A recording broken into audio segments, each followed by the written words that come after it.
Bienvenido a esta nueva inmersión profunda. Hoy nos metemos de lleno en el Imperio Español bajo Carlos I y Felipe II. Una época, de luces y sombras muy marcadas. Exacto. Las fuentes que tenemos sobre la mesa nos pintan un poder inmenso, sí, pero ojo, también problemas sucesorios complicados, una censura, que buscaba asfixiar ideas. Ya. Un fervor religioso con costes altísimos y una economía, peligrosamente cerca del colapso.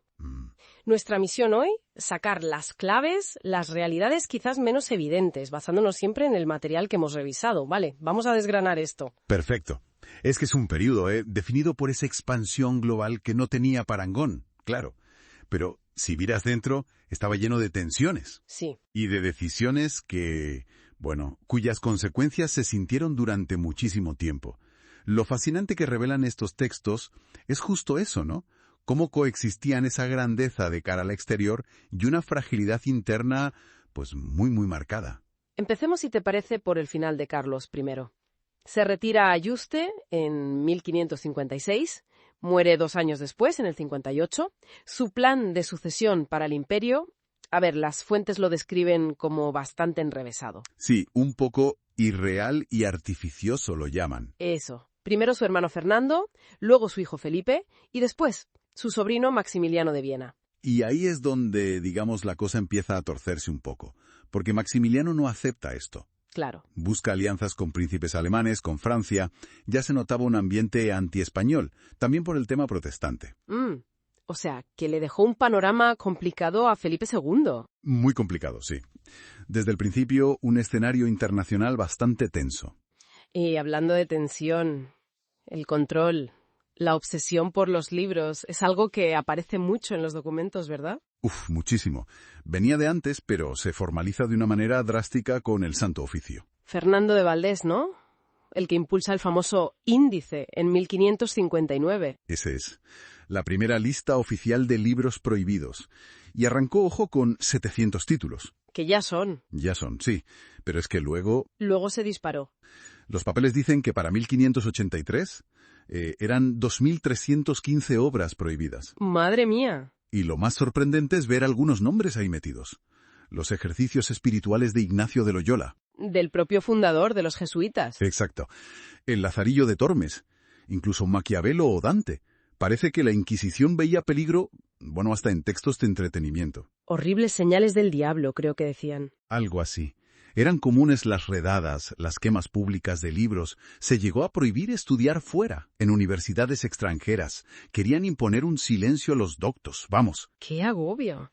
Hay una cita de Luis Vives que lo resume bien, ¿no? Sí, tremenda. Estamos pasando por tiempos difíciles en que no se puede ni hablar ni callar sin peligro. Es difícil imaginar ese ambiente. Y justo ahí, en ese caldo de cultivo, surge una figura como Ignacio de Loyola. Un noble vasco que cambia la vida militar por ser soldado de Cristo. Funda los jesuitas. Pobreza, celibato, obediencia total al Papa, una orden sin hábito fijo, muy útil para el Vaticano, ¿no? Desde luego, muy útil. Pero entonces, ¿cómo se explica que sus propios ejercicios espirituales acabaran en el índice español? Es una contradicción. Es una de esas paradojas, sí, que muestran las tensiones internas. Quizás, aunque la orden era útil, esa espiritualidad tan personal, tan introspectiva de los ejercicios, igual generaba recelos en la estructura tan rígida de la Inquisición española. Entiendo, que preferían cauces más controlados. Más estandarizados, digamos. Y esa rigidez, se intensifica muchísimo con Felipe II.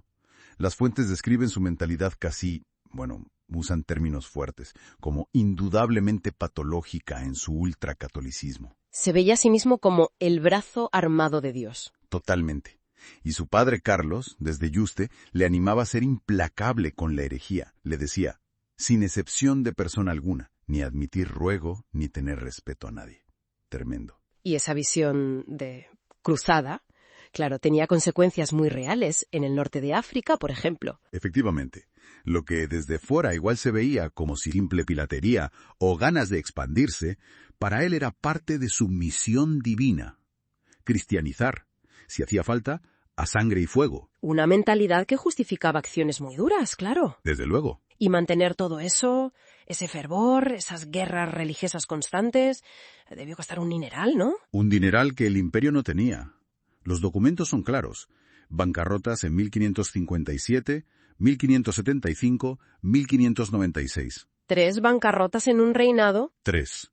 Y la situación era tan desesperada que el Estado, fíjate, llegó a confiscar remesas privadas de oro y plata que llegaban de América. ¿Confiscar riqueza privada? Uf, eso es drástico. ¿Había conciencia dentro del sistema de este desastre económico? Totalmente.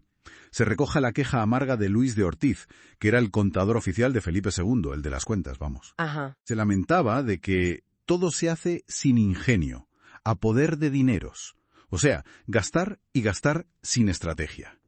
Mientras, la pobreza entre la gente común era, la describen como extrema. Sí. Sí, hay testimonios de gente desnuda, incapaz de pagar las rentas más básicas. Una gestión económica que los textos califican sin pelos en la lengua de desastrosa. Y para colmo, Felipe II también tuvo sus propios líos de sucesión. Menudo tema también. 4 matrimonios, pero solo un hijo varón que llega a la adolescencia, el príncipe Carlos. Sí. Y las fuentes lo pintan como enfermizo, inestable, hablan de notable consanguinidad. Claro. Resultado de generaciones de matrimonios entre parientes cercanos, algo muy común en la realeza de la época, pero con consecuencias. Y acabó muriendo en prisión por orden de su propio padre. ¡Qué historia! Una historia trágica, sí, y que además complicaba el futuro del trono, claro. Felipe II no consideró a sus hijas como opción principal. No. Y al final eligió a Felipe III. Y mientras pasaba todo esto dentro, fuera, pues figuras como Enrique I de Francia, según leemos, criticaban abiertamente. ¿Qué decían? Pues hablaban de la cerril intransigencia religiosa española y de una servidumbre bovina que asociaban a la gente de aquí.